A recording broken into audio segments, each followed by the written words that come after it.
अगर मैं आपसे पूछूं कि एम्प्टी क्या है तो शायद आपका जवाब होगा ये खाली ग्लास और ये खाली बॉक्स।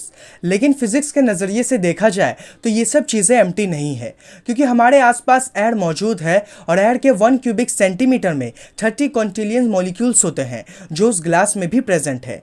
तो चलिए एक एक्सपेरिमेंट करके देखते हैं जिसमें इस चेंबर में वैक्यूम क्रिएट करेंगे, वैसे ही जैसे कि साइंटिस्ट यूएचवी कंडीशन को क्रिएट करते हैं।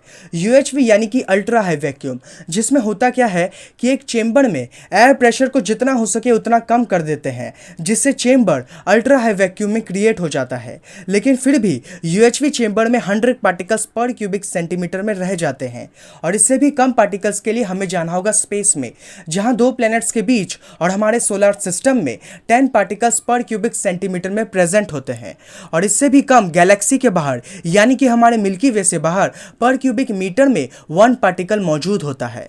तो इससे हमें यह तो पता चलता है कि इस चेंबर में पूरी तरह से वैक्यूम क्रिएट करना कितना मुश्किल है। मगर फिर भी मान लीजिए कि हम कामयाब हो जाए इस चेंबर में से सारे मॉलिक्यूल्स पार्टिकल्स निकालने में, तो क्या ये चेंबर एम्प्टी कहलाएगा?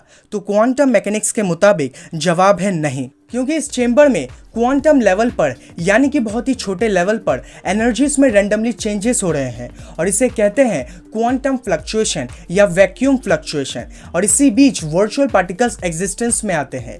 वर्चुअल पार्टिकल्स ऐसे मिस्टीरियस पार्टिकल्स हैं जो रैंडमली अपीयर होते हैं और फिर बाद में गायब हो जाते हैं। और हाइजेनबर्ग अनसर्टेनिटी प्रिंसिपल के मुताबिक पार्टिकल्स के पोजीशन और मोमेंटम को एक साथ पता लगाना बहुत ही मुश्किल है, और अनसर्टेनिटी प्रिंसिपल हमें टाइम और एनर्जी के बारे में भी बताता है। अगर एनर्जी हाई रहेगा तो वर्चुअल पार्टिकल्स बहुत ही कम समय के लिए अपीयर होंगे, और अगर टाइम ज़्यादा रहेगा और एनर्जी कम तो वर्चुअल पार्टिकल्स थोड़े ज़्यादा समय के लिए अपीयर होंगे।